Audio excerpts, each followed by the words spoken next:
Assalamualaikum students. Today we are going to continue with exercise 3C on page number 56 of your countdown.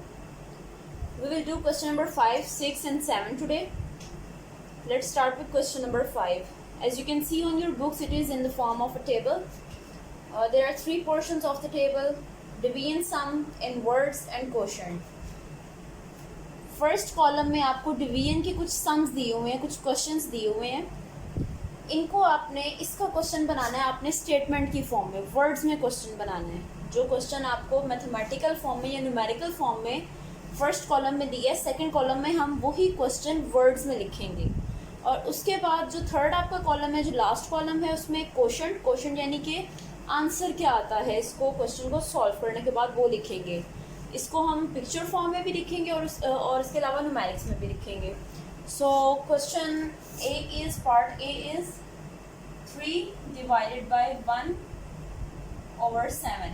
इसमें जो 2 divided by 1/3 है, ये already आपके लिए solve किया हुआ है. हम पार्ट ए से मूव करेंगे, पार्ट ए को सॉल्व करते हैं. सबसे पहले तो हमने सेकंड कॉलम है जिसमें लिखा हुआ है इन वर्ड्स. इन वर्ड्स वाला अगर हम इसका पोर्शन करें तो उसमें हमने इसी क्वेश्चन को स्टेटमेंट की फॉर्म में क्वेश्चन ही बनाना है. आंसर नहीं बताना, क्वेश्चन बनाना है. इसमें अगर हम देखें तो 3 डिवाइड हो रहा है 1/7 से, या इसको सिर्फ हम 7th कह लेते हैं. ऑलराइट, सो 3 को 7th पे डिवाइड करना है, जिसका मतलब है कि आपने इसके आंसर में बताना होता है कि 3 को हम कितनी मर्तबा 7th पोर्शन में डिवाइड कर सकते हैं. या इसको हम कहते हैं how many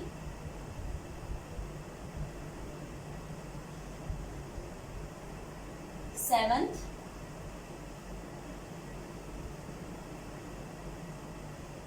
make 3 holes. 3 holes भी लिखे हैं क्योंकि 3 होल नंबर है. सो 3 होल्स, ये आपका बन गया क्वेश्चन. किस तरह से आपने बताया क्या है इसमें कि आपके पास 3 अगर होल नंबर है और इसको आप 1/7 में या सिर्फ 7th पोर्शंस में डिवाइड कर रहे हैं, तो कितने, तो इसका आंसर क्या आएगा, यानी कि इसका क्वेश्चन क्या आएगा कि आप कितनी मर्तबा 3 को 1/7 में या 7th में डिवाइड कर सकते हैं. So how many 7th make 3 holes. इसको ईजिएस्ट में याद रखने के लिए ये कि फर्स्ट में आप जो लिखेंगे, इसमें कीवर्ड्स बेसिकली 7th और 3 होल्स है. जो आपने फर्स्ट इसमें कीवर्ड लिखना है वो आपकी ये वाली फ्रैक्शन होगी, ये चीज़ आएगी यहाँ पे. और जो सेकंड वाला इसमें कीवर्ड है 3 होल्स, वो आपका जो होल नंबर होगा उसको यहाँ पे लिखेंगे हम. हाउ मेनी भी आपके बाकी क्वेश्चंस में सेम रहेगा. 7th की जगह जो भी आपके पास फ्रैक्शन होगी वो लिखेंगे आप. अगर 10 है तो 10th लिख लेंगे, 11 है तो 11th लिख लेंगे. और 3 होल्स की जगह जो आपके पास होल नंबर होगा आप वो लिखेंगे. लाइक अगर 9 है तो हम यहाँ पे 9 होल्स लिख देंगे, और अगर 12 है तो 12 होल्स लिख देंगे. ये हो गया आपका सेकंड कॉलम का आंसर. उसके बाद आपने करना है क्वोशंट वाला पोर्शन.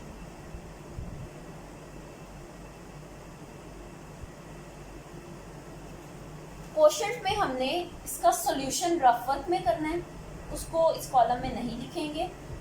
और उसके बाद जो सिर्फ आंसर आएगा, यानी कि उसका जो क्वोशंट आएगा, वो हम इस कॉलम के अंदर लिख देंगे. सो इसको अगर हम रफ वर्क में यहाँ पे सॉल्व करते हैं, 3 डिवाइडेड बाय 1/7. सो हमें पता है कि हम डिवाइड को सबसे पहले मल्टीप्लाई में चेंज कर देते हैं, और उसके बाद जो सेकंड हमारी फ्रैक्शन होती है वो इन्वर्ट हो जाती है, या फिर उसका हम रेसिप्रोकल ले लेते हैं. सो 1/7 है तो ये 7/1 हो जाएगा. ओवर 1 लिखने की ज़रूरत नहीं होती हमें. सो 3 × 7 इज 21.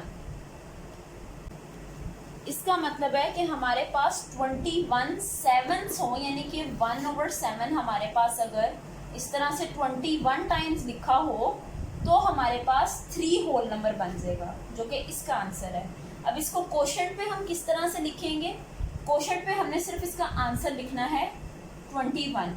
ऑलराइट, 21 लिख दिया. अब इसको पिक्टोरल फॉर्म में किस तरह से, यानी कि इसकी पिक्चर्स या डायग्राम्स किस तरह से बनानी है. डायग्राम्स बनाने के लिए जितना आपके पास होल नंबर्स है उतनी आप ऑब्जेक्ट्स बनाएंगे। यहाँ पे आप सर्कल बनाना चाहें सर्कल बना सकते हैं, स्क्वायर्स बनाना चाहें तो स्क्वायर्स भी बना सकते हैं, नो इश्यूज एट ऑल।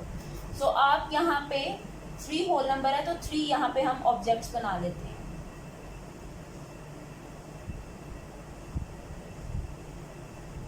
इस तरह से 3 ऑब्जेक्ट्स बनाए।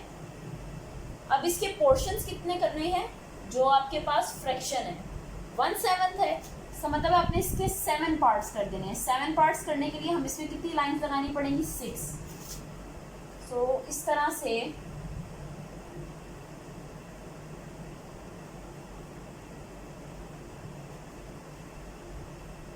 ये 1 2 3 4 5 6 7 इस तरह से 7 पोर्शंस हम इसके कर देंगे।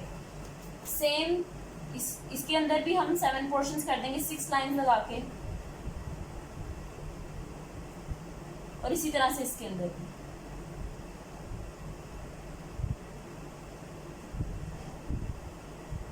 अब इनको टोटल आप काउंट करेंगे तो ये 21 बन जाएगा, यानी कि 21 पोर्शंस हो गए हैं इसके। इसका मतलब है कि 21 7th पार्ट्स हों तो हमारे पास एक 3 होल बनता है। ऑलराइट, अब क्वेश्चन नंबर 6 पे मूव करते हैं। इसके बाद question number 6 is write division sums to match these diagrams. पहले वाला जो क्वेश्चन था क्वेश्चन नंबर 5, उसके 3rd कॉलम में आपने क्या किया था कि आपको जो फर्स्ट कॉलम में सम गिवन था डिवीजन सम, उसकी आपने डायग्राम्स बनाई थी। अब यहाँ पे ऑपोजिट है, यहाँ पे उन्होंने आपको ऑलरेडी डायग्राम्स दी हुई है और आपने इससे सम बनाना है। इसका भी पार्ट ए से स्टार्ट करते हैं हम। पार्ट ए में आपके पास 4 ऑब्जेक्ट्स हैं।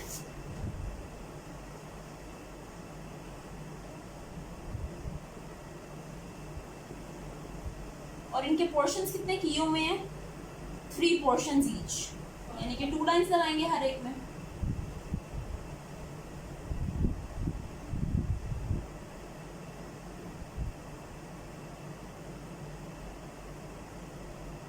इस तरह से इसके 3 पोर्शंस किए हुए हैं। अब पहले अगर आप क्वेश्चन को रिकॉल करें तो हमने क्या किया था, जितना हमारे पास होल नंबर था उतने हमने ऑब्जेक्ट्स बनाए थे। इसका मतलब है यहाँ पे हमारे पास ऑब्जेक्ट्स गिवन है 4, तो हमारा होल नंबर क्या होगा? 4। ऑलराइट, अब इसको हमने डिवाइड किस में करना है? जो हमारे पास फ्रैक्शन थी उतने हमारे पार्ट्स थे। अगर हमारे पास पिछले क्वेश्चन में जिस तरह से 3 डिवाइडेड बाई 1/7 था, तो हमने 3 यहाँ पे इस तरह से ऑब्जेक्ट्स बनाए थे और ईच के हमने 7 पार्ट्स कर दिए थे। इसी तरह से जो 1/7 है उसकी जगह यहाँ पे क्या आएगा? यहाँ पे कितने कितने पार्ट्स हैं? 1 2 3। इसी तरह से यहाँ पे 1 2 3 पार्ट्स हैं, तो यहाँ पे हम क्या लिख देंगे? 1/3, यानी कि 1/3। सो इसका सम हमारे पास क्या बन जाएगा इन 4 डायग्राम्स का? 4 डायग्राम्स थी तो हमने 4 लिख दिया as a whole number divided by 1/3। Alright, now we will move on to question number 7. Question number 7 is divide the following fractions. आपको उन्होंने कुछ fractions दी हुई हैं, इनको आपने सिर्फ divide करना है। So part A इसका करते हैं। इस तरह के questions आपने पहले blanks में और MCQs में भी किए हैं, so this will be fairly easy for you. 1 whole 2/5 divided by 4/5. First of all हमने क्या करना है? होल नंबर हमें नजर आ रहा तो हमने होल नंबर को ओमिट करना है यहाँ से। किस तरह से करेंगे? 5 1 5 प्लस 2 7, सो 7 हो जाएगा, ओवर 5 ऐसे ही आ जाएगा। डिवाइड है, ये मल्टीप्लाई में चेंज हो जाएगा। 4/5 है, ये इन्वर्ट हो जाएगा, 5/4 बन जाएगा। ऑलराइट, अब 5 और 5 कैंसिल हो गए, 7 और यहाँ पे 1 रह गया, यहाँ भी 1 रह गया, सो 7 1 7 ओवर 1 4 4। अब ये हमारे पास अभी इम्प्रॉपर फ्रैक्शन है, विच मीन्स के इसमें न्यूमरेटर हमारे पास बड़ा है और डिनोमिनेटर छोटा है, तो हम इसको क्या करते हैं? डिवाइड कर देते हैं। 7 डिवाइडेड बाय 4, सो 4 1 4 और रिमाइंडर में आपके पास 3। आंसर लिखने के लिए सबसे पहले क्वोशंट, फिर क्लॉकवाइज मूव करते हुए आपके पास reminder and then dividing. So 1 whole 3/4 आपका आंसर आ जाएगा। So this was all about today. अब आपके होमवर्क में होगा जितने इसके रिमेनिंग पार्ट्स हैं क्वेश्चंस के, क्वेश्चन नंबर 5 के भी, 6 के भी और 7 के भी, ये आपने होमवर्क में एज अ होमवर्क करना है। Thank you.